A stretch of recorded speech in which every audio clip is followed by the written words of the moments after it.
So now we go into our first deity practice, which is Vajrasattva. And I brought along a little statue of Vajrasattva here, along with Vajratopa, so they're in union together. So we'll talk a little bit about that as a part of what we look at today. Well, yeah, be careful. I will be very careful, but let's see. Okay. So, Vajrasattva is the Buddha of purification, if you will. And so this is a purification practice. There are a number of purification practices in the tradition, but this is probably the most commonly used one for that purpose. And it's a wonderful practice to do.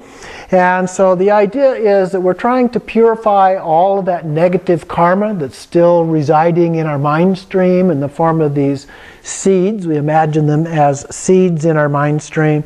Any afflictive emotions that we might have, any cognitive obscurations, the mental kind of barriers that we might have, as well as habitual tendencies. Anything where if we get rid of all the negative from what we've already accumulated, if we still have a tendency to do something, then we're going to tend to continue to do that, to repeat it. So we want to get rid of those habits as well as any negative karma that we already have as a part of that. And this then prepares us as a suitable vessel for what follows, the other practices that we do.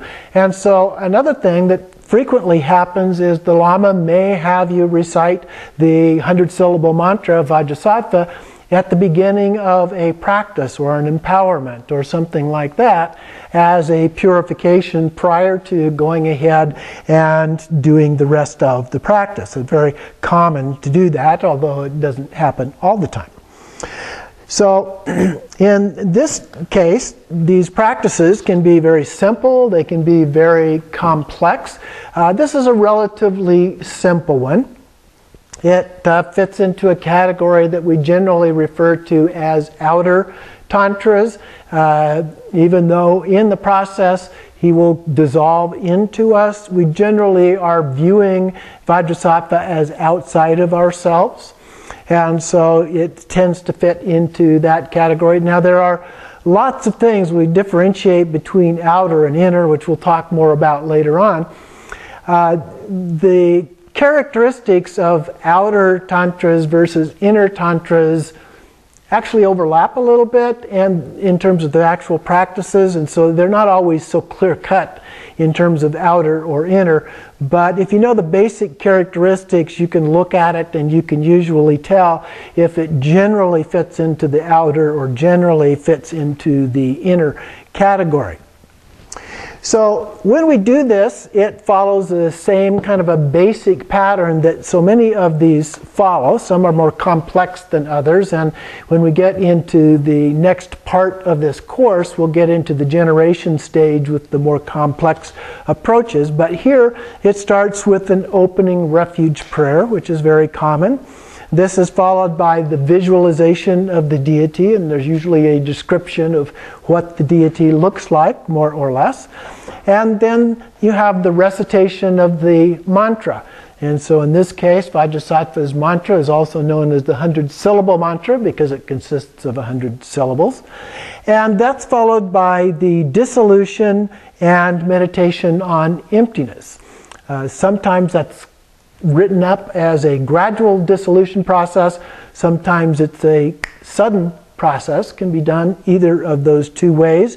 But then you just rest in emptiness, very similar to shamatha meditation. You just rest there without thinking. If thoughts come up, you just let them go and just abide in that state. And then you actually come back as the deity, in this case as Vajrasattva, and then that is followed by some closing prayers. So that's the basic pattern that we see in the outer tantras. The inner tantras tend to be more complex than this, and there are, of course, variations, always variations. So Most other short practices tend to include these same elements. So once you recognize the pattern, you can watch and see how these things fit together in the practice text, which is called a sadhana. And oftentimes they come in the form of something called a pecha. A pecha is a loose leaf sadhana. Usually has a red cover on the top and the bottom, sometimes paper, sometimes they're even leather and very nice gold imprints and all kinds of things. And then the pages are loose leaf, and so you flip them over one at a time. They're usually printed on front and back, although sometimes not. And so you just flip them over as you go through and recite the practice when they're written in that form. Now, each of the significant deities have some kind of a mantra that is recited as a part of the practice. At one level, that mantra represents the name of the deity. Now, it's not a literal translation of their name in almost all cases, but it's more of a symbolic representation about what that deity is about. So we have, for example, one of the mantras that most everybody learns early on is called the Mani, M-A-N-I. The Mani is the mantra of Chinrezi, or Avalokiteshvara. Avalokiteshvara being the Sanskrit, Chinrezi being the Tibetan. And so that one is Om Mani, hence it's called the Mani. Om Mani Padme Hum, or Peme Hum. And Mani means jewel, and Padma means lotus. And so the most common translation of that is the jewel in the lotus. Not technically correct, but it works fairly well. The jewel could be seen, for example, as a wish-fulfilling jewel, and so the jewel is granting the wish or giving you the wish for enlightenment, which is represented by the lotus. The lotus grows out of the mud and blossoms in these beautiful blossoms, and so it's a symbolic representation of enlightenment. So the jewel in the lotus, so to speak, represents the idea of this wish for enlightenment and the attainment of that. And so there are also many other levels of understanding of these things. That particular mantra has many different ways of being interpreted, so we won't go through all of those things, but when you study a particular deity, oftentimes you will go into looking at if there are different kinds of symbolic meanings, then the Lama may explain some of those, although in other cases they will just give it to you. They won't even translate what it means. They'll just say this is the mantra.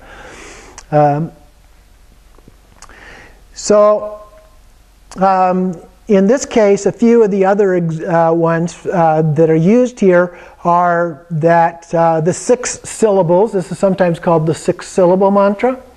The 6 syllables can also represent the 6 negative emotions of anger, greed, ignorance, desire, jealousy, and pride. Okay? So the 6 poisons are often referred to.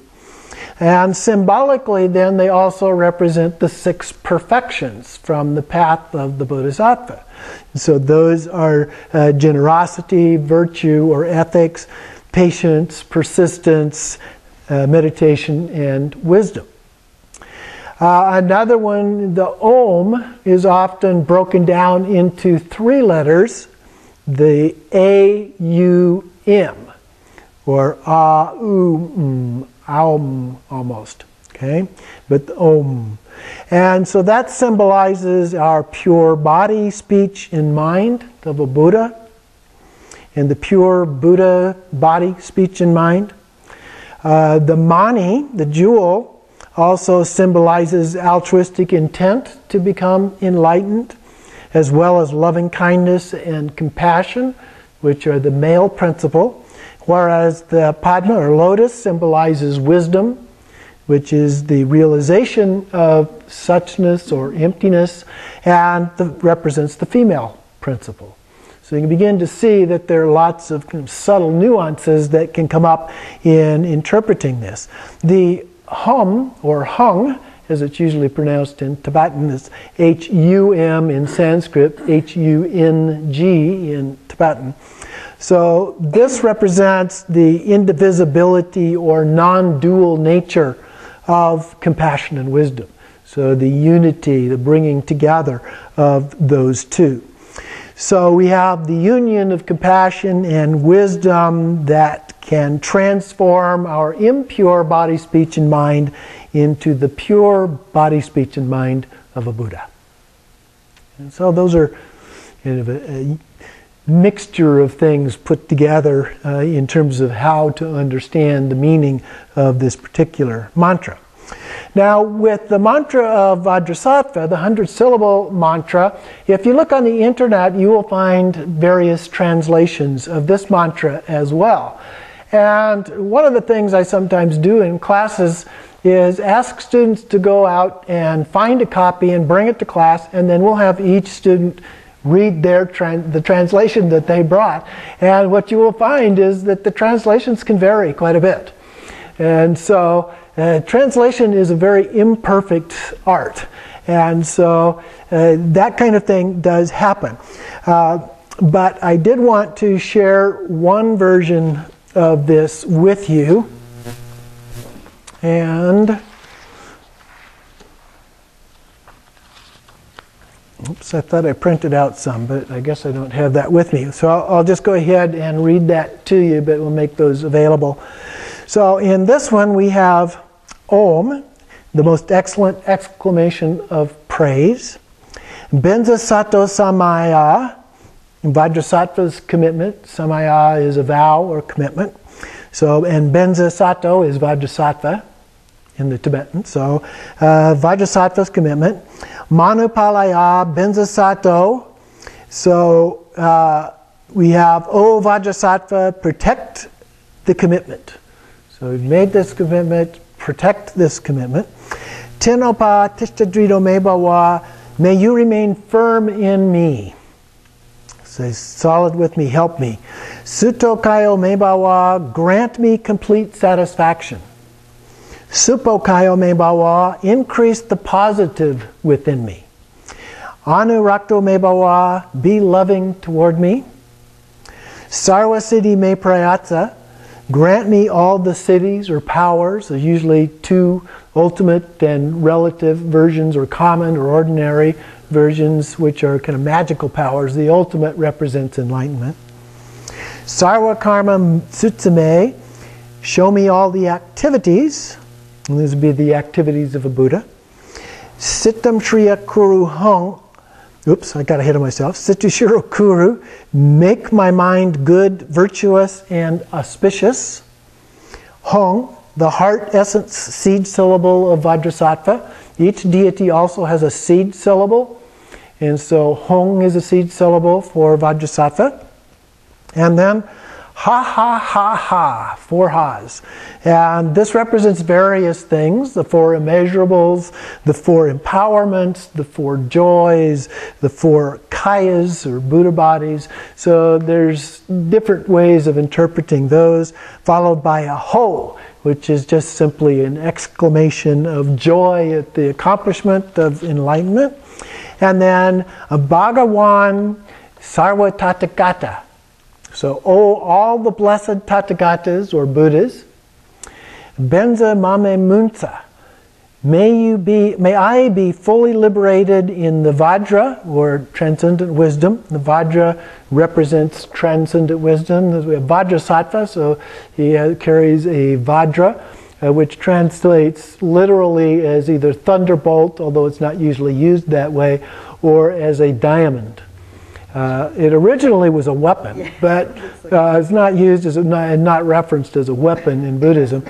But it's usually the diamond. The idea is the diamond is the hardest of all natural substances, and so that solidity of the Dharma is what's being referenced here. That it's hard, it's solid, it's indestructible is the word that's often used as the translation. So the indestructible Dharma. So grant me the realization of the Vajra nature And that's Benzi Bawa. And then finally, Mahasamaya Sato A. O great Vajrasattva. So that's one translation of what this is like. Now, for lay practitioners such as ourselves, lamas sometimes permit doing a short version. There's a short mantra. So instead of 100 syllables, we have a shortened version of that. And there are variations of this, but one of them is Om Benza Sato A. O Vajrasattva A. Or sometimes Om Vajrasattva Hong. Put the Hong, the seed syllable, at the end in some cases. Now, previously, we talked about the fact that when we're doing these uncommon ngondro practices, it has been traditional to repeat these 100,000 times. Now, when you do the short one, they don't let you get away with 100,000 times. Then you have to do it more. What I was taught was you repeat the short one 600,000 times. Now, 600,000 times of the short one is still shorter than 100,000 times of the long one. But I did have one other person I talked with said that their Lama told them to do 400,000 of the short one. So 400,000. So it varies a little bit. But as before, what I recommend that you do as lay practitioners here is that you do these practices for 1 week. You try to do them at least twice a day as you go through. And then you do them as a short daily practice, which we'll give you once we get through all of these practices. We'll put them together as a short daily practice, which is really a very nice way to do it as preliminary to whatever other practice you're doing that day. Now, when we're doing these and counting them, we often use a mala. So here's an example, somewhat worn mala. The little tuft here has gotten a little bit shredded on the end. But they typically consist of 108 beads, okay, most of them. But some of them you'll see 3 other colored beads on them. Those have 111 beads. But most are 108. We count one mala as 100, not as 108. That's an allowance in case you make a few mistakes while you're doing it.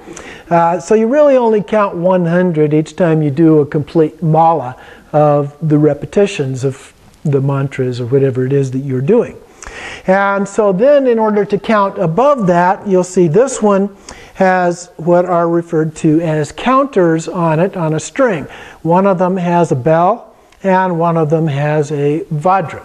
Now there are occasionally some that have different ornaments on them, but those are the most common ones. And there are 10 small beads on each of those. So what you do is you start with them at one end, put them up here towards the mala, and then once you complete a go-round, then you take one of those beads and slide them down. Then once you get all of the beads down at the bottom, you slide them back up and slide one from the other side down. Okay? And so as we go through, then that actually only gets you up into the 10,000s.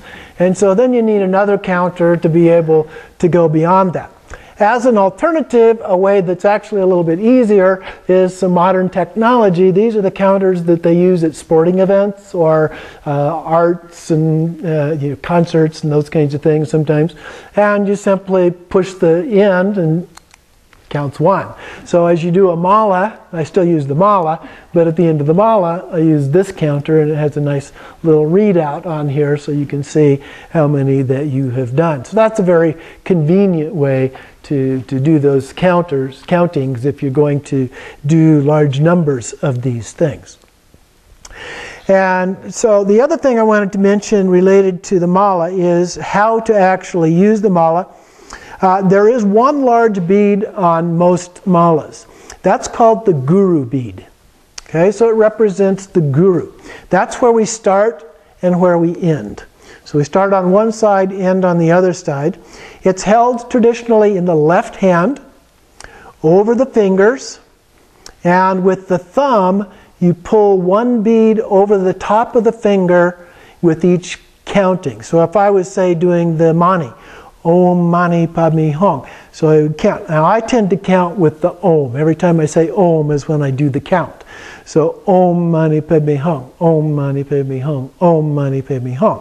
And so you just keep going that way until you get to the end. So we'll get around here to the end. The counters tend to get in your way a little bit. One of the reasons I don't like using those as well. So I get over here to the end and I say Om Mani Padme Hum, Om Mani Padme Hum. We don't cross over to keep going.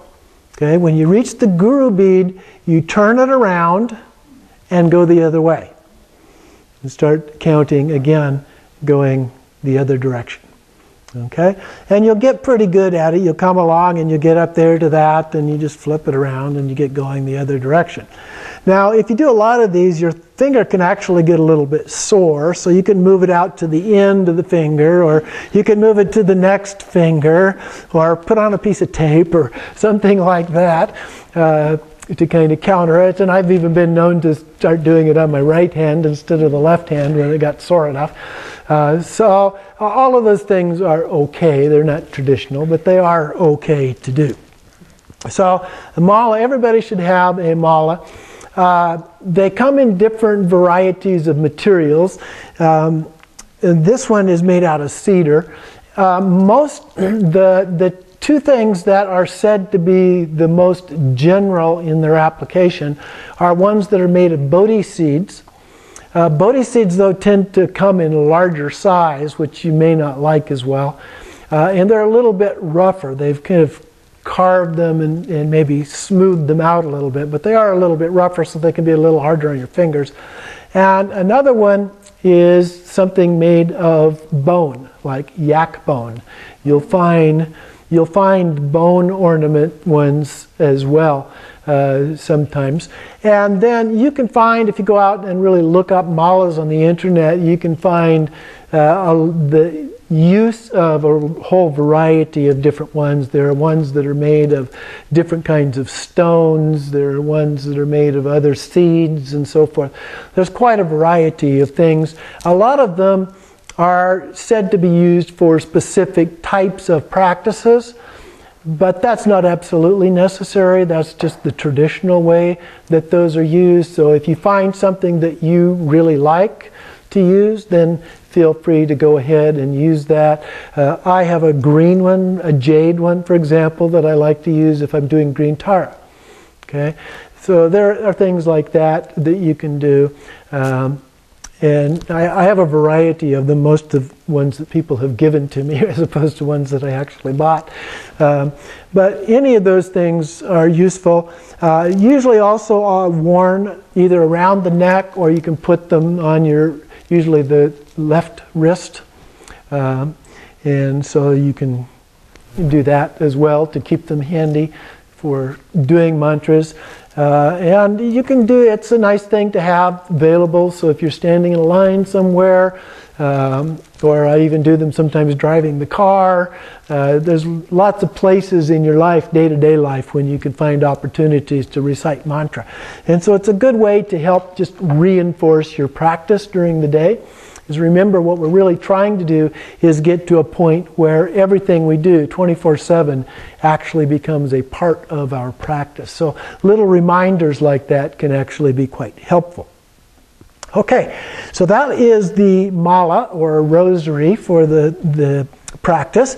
And so the next thing I wanted to mention that is a part of the Vajrasattva practice is something called the 4 powers. Now, these can be done in conjunction with other things, but it is traditionally done in conjunction with Vajrasattva. And you'll find different translations of these as well. So the ones that I use are the power of remorse, or the power of regret. So that's the first one. The idea here is that we regret and feel remorse for our past misdeeds. So the things that we have done that we wish we had not done, if we lied to somebody, if we stole something, if we treated somebody badly, used harsh words, any of those kinds of things that we feel like we should not have done, they were inappropriate behaviors, not virtuous behaviors, then we are looking at those, and it's good to take a little bit of time, particularly in the beginning, and do a little reflection back on our life and say, well, what are the things that I have done? And sometimes things come up that you haven't remembered for years and years and years. And you really want to feel that sense of regret having done those. That's an important part of this. The next one is called the power of antidote. And so we do the practice as an antidote to our misdeeds. And so the idea when we're purifying these is that becomes an antidote to the misdeeds that we have done. And the third one is called the power of resolve. So now we're making a commitment, in this case, not to commit those misdeeds again. Okay, we did it, we regret that we've done it, we've doing the practice to purify what we've done. Now we don't want to repeat that again, so we resolve not to do that. And finally, there's one called the power of reliance, or in some cases, the power of support. Because here we're relying on the Buddha, Dharma, and Sangha for our support. Okay, so the idea is that as we then, after the practice, having done the practice, now remembering the Buddha, the Dharma, and the Sangha as we go about our activities will then help us not do those misdeeds again. Okay, so that becomes our support. Just like when we take refuge in them, they become a support for us. And so that's the idea of these four reliances or four powers. Power of remorse, power of antidote, power of resolve, and the power of reliance or support. So after then we actually get to the point of reciting the mantra, the visualization, the mantra recitation, we rest in the natural state and just meditate. And the natural state is this state of just abiding in transcendent wisdom, just resting without thoughts in that state. If thoughts come up, you just let them go. Similar to shamatha meditation, as I mentioned before, but without actually a focus. Okay? When we do shamatha, we have an object of focus. It may be a physical object, maybe a mental object, maybe our breath. Those are all objects of focus. The difference here is that there's no specific object of focus. Okay? You're just resting your mind in this kind of suchness, if you will. And then if thoughts come up, you let them go. We refer to this kind of as a state of pure awareness. You're aware, but not particularly aware of anything as we do that.